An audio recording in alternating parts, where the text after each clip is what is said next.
Hello everyone, welcome to my channel code story with Mike. तो आज हम अपने लिंक लिस्ट के प्लेलिस्ट का वीडियो नंबर 11 करने जा रहे हैं। क्वेश्चन का नाम है swap nodes in pairs. Okay, read code number 24। Medium तो मार्क्ड है बट आप स्टोरी सुन लो, you will be able to solve it on your own, I am pretty sure. ठीक है, बहुत ईजी रिकर्सिव सोल्यूशन आज मैं बताऊँगा इस वीडियो पर। ठीक है, तो it's not medium at all. ठीक है, it will be very easy, trust me. Input और आउटपुट देखकर समझते हैं क्वेश्चन क्या है। तो देखो, क्वेश्चन इधर ही से मैं समझा देता हूँ कि आपको एक लिंक लिस्ट दे रखा है। ठीक है, क्वेश्चन काफ़ी सिंपल है। लिंक लिस्ट दे रखा है, आपको पेयर्स में स्वैप करने हैं नोड्स को। नोड की वैल्यू नहीं, पूरा का पूरा नोड को ही स्वैप करना है। ठीक है, देख लो, ये ए जो है वो इधर आ जाएगा और ये बी जो है वो इधर आ जाएगा। देखो यहाँ पर ये बी इधर आ गया, ये ए इधर आ गया। ठीक है, सिमिलरली ये जो सी वाला नोड है ये इधर आ गया और ये जो डी वाला नोड है ये इधर आ गया। देखो, है ना। तो स्वैप करना है आपको, नोड स्वैप करना है, ना कि नोड का वैल्यू। ठीक है, तो चलो देखते हैं कि किसको कैसे सॉल्व कर सकते हैं। तो देखो, आप इसको इटरेटिव तरीके से तो बहुत सॉल्व कर सकते हो, है ना, iteratively. But the best approach that I find for solving these questions, या फिर और भी लिंक लिस्ट के बहुत अच्छे अच्छे क्वेश्चन है, like flattening a link list and flattening a doubly link list. ऐसे क्वेश्चन में ना अगर आप इटरेटिवली करोगे तो बहुत डिफिकल्ट हो जाएगा, क्योंकि आपको पॉइंटर्स मेंटेन करने पड़ेंगे, है ना, बहुत सारे चेक्स डालने पड़ेंगे। तो बेस्ट सोल्यूशन होता है वैसे क्वेश्चंस के लिए कि भाई आप उसको रिकर्शन लिख दो, बहुत प्यारा सा। ठीक है, और रिकर्शन बहुत हेल्पफुल होता है लिंक लिस्ट के वैसे क्वेश्चन बनाने में। ओके, तो यहाँ पर एक छोटा सा स्टोरी समझते हैं जिससे we will be able to write the recursion very easily. ठीक है, तो चलो अपना स्टोरी स्टार्ट करते हैं। तो चलो हमारा स्टोरी स्टार्ट करते हैं। ठीक है, तो देखो, पहले तो ये आपको पता होना चाहिए कि हेड का मतलब यहाँ पर क्या है। हेड ए को पॉइंट कर रहा है, और आपको ये भी पता है कि हेड का नेक्स्ट कौन है भाई, हेड का नेक्स्ट बी है। और आपको ये भी पता है कि हेड का नेक्स्ट सी है। ये रहा ए बी सी, ये सब तो आपको पता ही होगा ऑलरेडी, राइट, लिंक लिस्ट में। इसको यहाँ पर साइड में ऐसे लिख के रख लेते हैं। ओके, अब देखो, अब अपने स्टोरी की तरफ आगे बढ़ते हैं। ठीक है, तो जैसे मान लेते हैं आप यहाँ खड़े हो, अभी आप यहाँ पर खड़े हो, आपको तो पता है ना कि चलो ठीक है, मैं जिस नोड पर खड़ा हूँ मुझे इसको किसके साथ स्वैप मारना है, इसके जस्ट बगल में जो है। ठीक है, इसके साथ स्वैप मारना है। फिर बाकी जो बचे वाले लिंक लिस्ट हैं उसका भी स्वैप कर लिया जाएगा बाद में, बट मैं अभी जहाँ खड़ा हूँ मैं अपने आप को स्वैप तो कर लूँ जस्ट अपने बगल वाले से। ठीक है, यहाँ तक क्लियर है। तो देखते हैं कैसे स्वैप करेंगे। ठीक है, तो जैसे मान लेते हैं, जब भी अगर मान लेते हैं ये स्वैप हो जाता, ठीक है, तो ऑब्वियस सी बात है ए यहाँ आ जाएगा, ठीक है, और बी यहाँ आ जाएगा। ठीक है, अब एक चीज़ ध्यान दो, ए का नेक्स्ट अब क्या होगा, जब स्वैप हो जाएगा तो ए का नेक्स्ट क्या होगा, ये वाला पार्ट होगा, है ना। ए का नेक्स्ट ये वाला हिस्सा होगा, ये वाला हिस्सा, और ये वाले हिस्से भी खुद में स्वैप्ड हो चुके होंगे। मान के चल लो कि ये वाले हिस्से भी स्वैप हो चुके होंगे और ए का नेक्स्ट वो उसको पॉइंट कर रहा होगा। ठीक है, तो मैं यहाँ पर ऐसे लिख सकता हूँ ना कि ए का नेक्स्ट किसको पॉइंट करेगा, मैं एक फंक्शन लिख दूंगा सिंपल सा, सॉल्व। ठीक है, और बोल दूंगा कि भाई तुम ना आगे के लिंक लिस्ट को स्वैप करके ले आओ, वो मैं ए के नेक्स्ट को मैं असाइन कर दूंगा। मैं वही तो बोल रहा हूँ ना, ए का नेक्स्ट में क्या होगा, ये वाला लिंक लिस्ट होगा, ये वाला हिस्सा, है ना, ये वाला लिंक लिस्ट का हिस्सा होगा और वो स्वैप्ड होगा अपना। ठीक है, तो मैं सॉल्व फंक्शन कॉल कर दिया और बोल दिया कि भाई तुम स्वैप करके रिजल्ट ले आना, मैं ए के नेक्स्ट में उसको असाइन कर दूंगा। ठीक है, अब स्वैप सॉल्व में मैं क्या भेज रहा हूँ, ऑब्वियस सी बात है ये हिस्सा का पहला लिंक लिस्ट का नोड भेज दूंगा, सी को भेज दूंगा, है ना, सी भेज दूंगा। और सी क्या है मेरा, देखो तो हेड का नेक्स्ट है। ठीक है, तो मैं यहाँ क्या भेजूँगा, हेड का नेक्स्ट। ठीक है, तो ये लाइन क्लियर हो जाना चाहिए आपको, अब तक ये लाइन तो क्लियर हो गया होगा। ठीक है, तो इस लाइन को ना मैं अलग से यहाँ मूव कर लेता हूँ। ठीक है, इस लाइन को मैं मूव कर लेता हूँ नीचे, यहाँ पर हमने लिख लिया। आई होप आपको ये लाइन तो पक्का समझ में आ गया होगा, इसमें कोई मैंने एक्स्ट्रा दिमाग नहीं लगाया है, बस इतना बोल दिया कि ए का नेक्स्ट, क्योंकि ए यहाँ हो जाएगा स्वैप होकर, और ए का नेक्स्ट कुछ ये वाला लिंक लिस्ट का हिस्सा होगा, है ना, और वो अब खुद में स्वैप हो चुका होगा क्योंकि मैंने रिकर्शन लिख दिया है, वो करके ले आएगा मेरे लिए, मुझे ट्रस्ट है अपने रिकर्शन पे। ठीक है, चलो ये तो हमने सॉल्व कर लिया। अब बात आती है कि भाई हेड ए क्या है भाई, ए क्या है, ए तो हेड है ना, ठीक है, ये रहा ए, है ना, तो ए की जगह मैं हेड ही लिख देता हूँ ना, ए क्यों लिख रहे हो, हेड का नेक्स्ट इज इक्वल टू ये होगा। चलो यहाँ तक तो क्लियर है, ओके। और उसके बाद मैंने क्या बोला कि जो बी है, बी का नेक्स्ट क्या होगा, ये ए हो जाएगा, है ना, तो यहाँ पर लिख देते हैं बी का नेक्स्ट क्या हो जाएगा, ए हो जाएगा। और मैंने क्या बोला था, बी क्या है भाई, हेड का नेक्स्ट है ना, तो बी की जगह मैं लिख देता हूँ हेड का नेक्स्ट, बी की जगह लिख देता हूँ हेड का नेक्स्ट, बस रिप्लेस कर रहा हूँ नाम को, दैट्स इट। और ए क्या था भाई, ए मेरा हेड था, ए मेरा हेड था। बट एक प्रॉब्लम देखो यहाँ दिख रही होगी आपको, भाई ए का हेड का नेक्स्ट तो यहाँ पर आपने चेंज कर दिया ना, ये तो यहाँ से जो आएगा वो हेड का नेक्स्ट में असाइन हो जाएगा, तो हेड का नेक्स्ट तो चेंज हो गया। तो हेड का नेक्स्ट का जो प्रीवियस वैल्यू था उसको स्टोर कर लेते हैं ना किसी में, हेड का नेक्स्ट का प्रीवियस वैल्यू जो रहा होगा उसको टेम्प में स्टोर कर लेते हैं, ठीक है। तो यहाँ पर हेड के नेक्स्ट के जगह टेम्प लिखना पड़ेगा, टेम्प का next is equal to head, ठीक है। देखो हमने ये भी कर लिया, हमने ये वाला पार्ट सॉल्व कर लिया था, ये रहा, है ना। उसके बाद बी जो है ए को पॉइंट कर रहा है, वो भी सॉल्व कर लिया, देखो यहाँ पर, है ना, ये भी सॉल्व हो गया है, ठीक है। अब लास्ट में आप एक बात बताओ, चलो ठीक है, बी यहाँ आ गया, ए यहाँ आ गया, ओके, मतलब हमारा जो लिंक लिस्ट है वो स्वैप हो चुका है। तो याद करो यहाँ बी आ गया था, यहाँ ए आ गया था, बाकी ये तो स्वैप्ड होके अपना मान लेते हैं कुछ भी आ गया हो, D C and so on, ठीक है।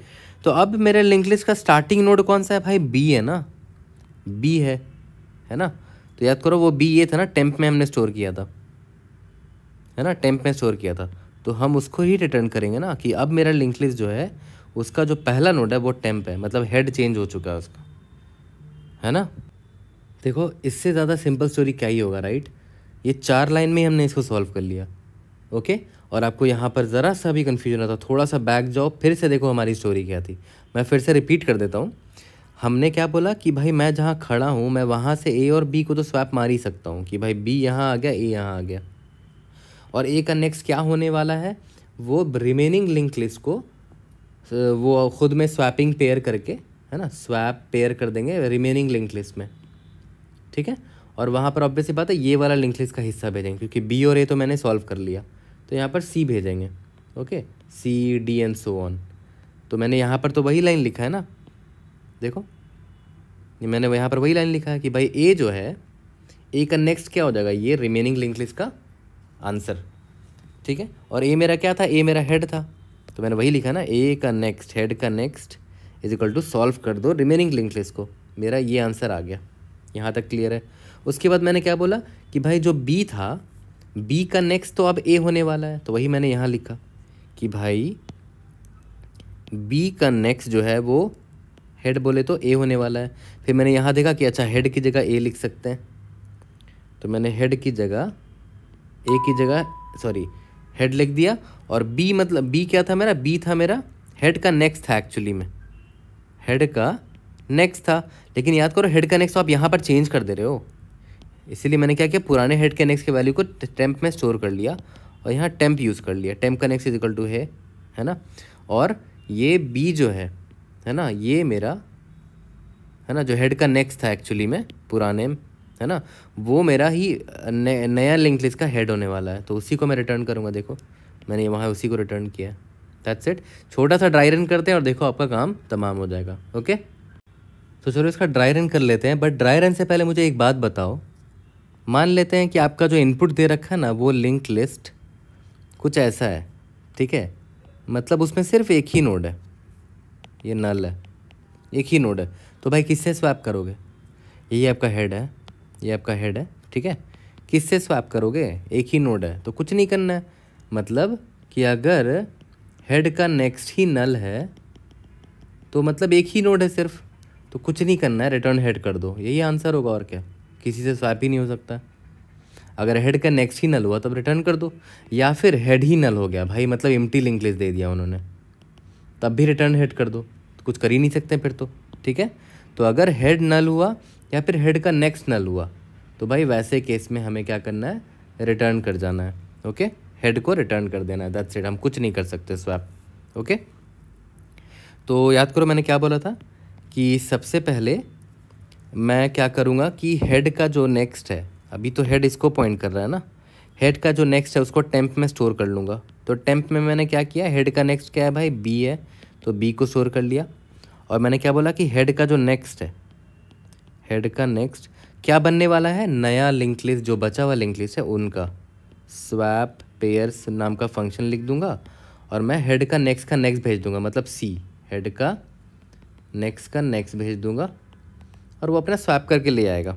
ठीक है, तो इसका मतलब क्या हुआ कि ये जो फंक्शन है ना, ये वाला फंक्शन, ये मेरा पूरा काम करके ले आएगा, ट्रस्ट कर लो इस पर। ठीक है, मतलब ये क्या करेगा, ये ना सच में मेरा सॉल्व कर देगा आंसर को। यहाँ पर डी आ गया, यहाँ पर सी आ गया, यहाँ पर 4 आ गया, यहाँ पर 3 आ गया। ठीक है, यहाँ पर सी आ गया। तो मान लेते हैं ये जो फंक्शन था इसने मुझे स्वैप करके आंसर दे दिया और डी भेज दिया कि भाई ए का नेक्स्ट जो है, मतलब ये जो नया लिंक लिस्ट, ये वाला जो लिंक लिस्ट है ना, इसका स्टार्टिंग वाला डी हो गया है। अब स्टार्टिंग नोड डी हो चुका है, पहले सी था अब डी हो चुका है। तो ठीक है, हेड का नेक्स्ट में डी असाइन हो जाएगा।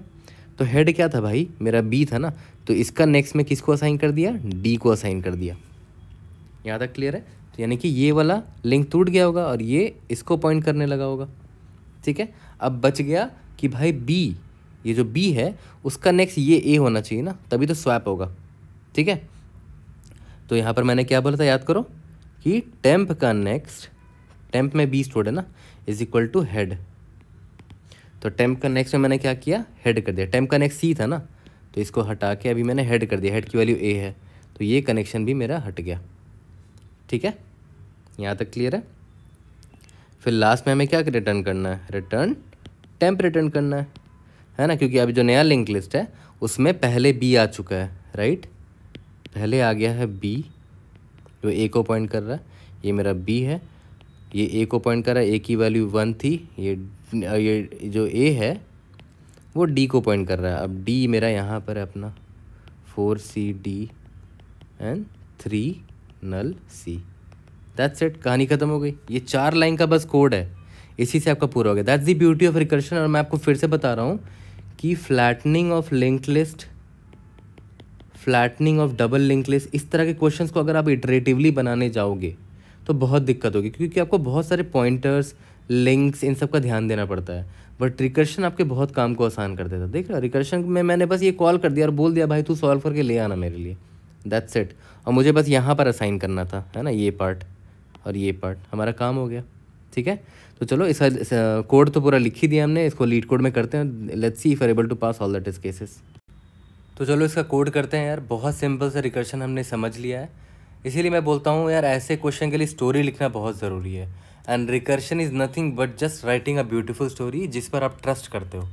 ठीक है, मैंने स्टार्टिंग में ही क्या बोल दिया था कि अगर मेरा हेड ही नल है या फिर हेड का नेक्स्ट ही नल है, यही मैंने बताया था आपको, याद है। तो आप किससे स्वैप करोगे, किसी से नहीं स्वैप कर सकते हो, तो रिटर्न हेड कर दो। Okay, that's it. उसके बाद मैंने क्या बोला था, पहले स्टोरी जैसे बताता वैसे ही लिखता हूँ कि भाई हेड का नेक्स्ट अब क्या होने वाला था। हेड याद है, ए था ना मेरा, हेड मेरा ए था, ए का नेक्स्ट क्या होने वाला था, मैंने बोला था कि भाई बाकी रिमेनिंग जो लिंक लिस्ट है, रिमेनिंग लिंक लिस्ट कहाँ से स्टार्ट है, हेड का नेक्स्ट से स्टार्ट है, जो कि मेरा सी था, याद है। मैं यहाँ लिख भी देता हूँ, ए मेरा क्या था, हेड था, ठीक है, और बी मेरा क्या था, हेड का नेक्स्ट था, और मेरा सी क्या था, हेड का नेक्स्ट था, है ना। तो मैंने क्या किया, ए का नेक्स्ट क्या हो जाएगा, अब एक जो ये सी मैं भेज दूंगा स्वैप करने के लिए, बोल दूंगा कि भाई तुम लोग स्वैप करके ले आना, और वो ए का नेक्स्ट मैं असाइन कर दूंगा। यहाँ तक क्लियर है। उसके बाद मैंने क्या बोला था कि भाई जो बी है ना, बी जो है उसका नेक्स्ट अब ए बनने वाला था, तो ए की जगह हेड लिख दिया और बी की जगह हेड का नेक्स्ट लिख दिया। बट प्रॉब्लम क्या हो गई कि भाई हेड का नेक्स्ट तो देखो यहाँ पर हमने मॉडिफाई कर दिया है, तो हेड का नेक्स्ट को यहाँ पर स्टोर कर लेते हैं। Temp is equal to head का नेक्स्ट, ठीक है, और हेड का नेक्स्ट की जगह यहाँ पर मैं टेम्प लिख देता हूँ, ठीक है। टेम्प का next is equal to head. अब रिटर्न किसको करना है, सिंस पहले ए था, फिर बी था, फिर सी था एंड सो ऑन। अब जब स्वैप हो जाएगा तो बी पहले आ जाएगा ना, तो बी याद है यहाँ टेम्प में स्टोर किया था हमने, तो टेम्प यहाँ हो जाएगा, ठीक है। Let's see if you are able to pass all the test cases और नॉट। देखो ना रिकर्शन से कितना क्लीन हो जाता है कोड और कितना ईजी हो जाता है। सबमिट करके देखते हैं। Indeed, yes, we have solved this question. We have passed all the test cases using our recursion approach. कोई भी डाउट होता है please raise in the comment section, will try to help you out. See you guys in the next video. Thank you.